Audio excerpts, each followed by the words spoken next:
মাননীয় প্রধানমন্ত্রী, আপনি একজন জান্নাতি মানুষ। বাংলাদেশে ইসলাম বিরোধী নানা কর্মকাণ্ডে সরাসরি সমর্থন বা অংশগ্রহণের অভিযোগ রয়েছে আওয়ামী লীগের কিছু সুবিধাভোগী আলেমদের বিরুদ্ধে। সরকারের মদতপুষ্ট এসব আলেম ইসলামী নেতৃত্বের ভাবমূর্তি ক্ষুণ্ণ করার পাশাপাশি ধর্মপ্রাণ মুসলমানদের ওপর নিপীড়নে সক্রিয় ভূমিকা পালন করেছেন।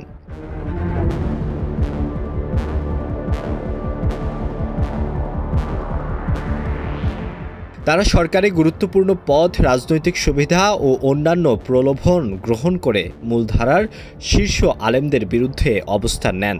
বিগত ফ্যাসিবাদী সরকারের সময়ে এই আলেমরা একদিকে নিজেদের স্বার্থ হাসিল করেছেন, অন্যদিকে প্রকৃত ইসলামী আন্দোলনের অগ্রযাত্রাকে বাধাগ্রস্ত করেছেন।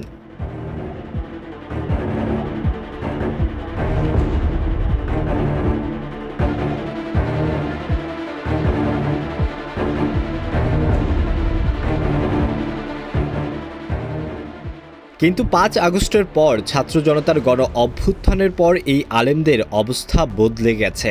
অনেকে সরকারি পদ হারিয়েছেন, কেউ কেউ আত্মগোপনে, আবার কেউ নতুনভাবে প্রভাব বিস্তারের চেষ্টা করছেন। দেখে নেওয়া যাক বিতর্কিত আলেমদের কে কী করছেন, কী অবস্থায় রয়েছেন।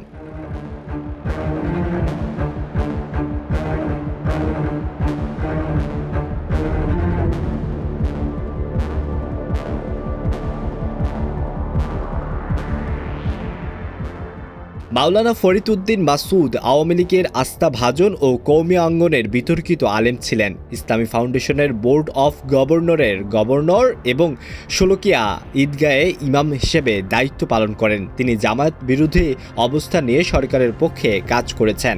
১ লাখ মুফতির জঙ্গিবাদ বিরোধী ফতোয়া ও পোপের সঙ্গে মুনাজাত করার পাশাপাশি বিতর্কিত কাজ করেছেন।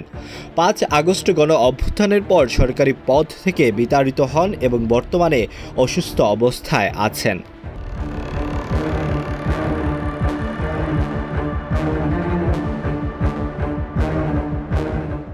এছাড়া মাওলানা মুফতি মুহাম্মদ রুহুল আমিন, ডাক্তার কাফিল উদ্দিন সরকার, সালেহি, আবু রেজা মোহাম্মদ নিজাম উদ্দিন নাথভি, মিসবাউর রহমান চৌধুরী ও অন্যান্য আলেমরা সরকারের সঙ্গে আঁতাত করে বিতর্কিত ভূমিকা পালন করেছেন।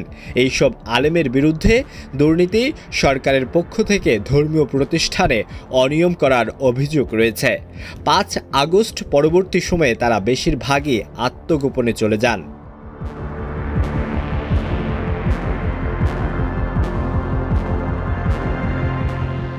আলোয়ান খান, ঢাকা প্রকাশ।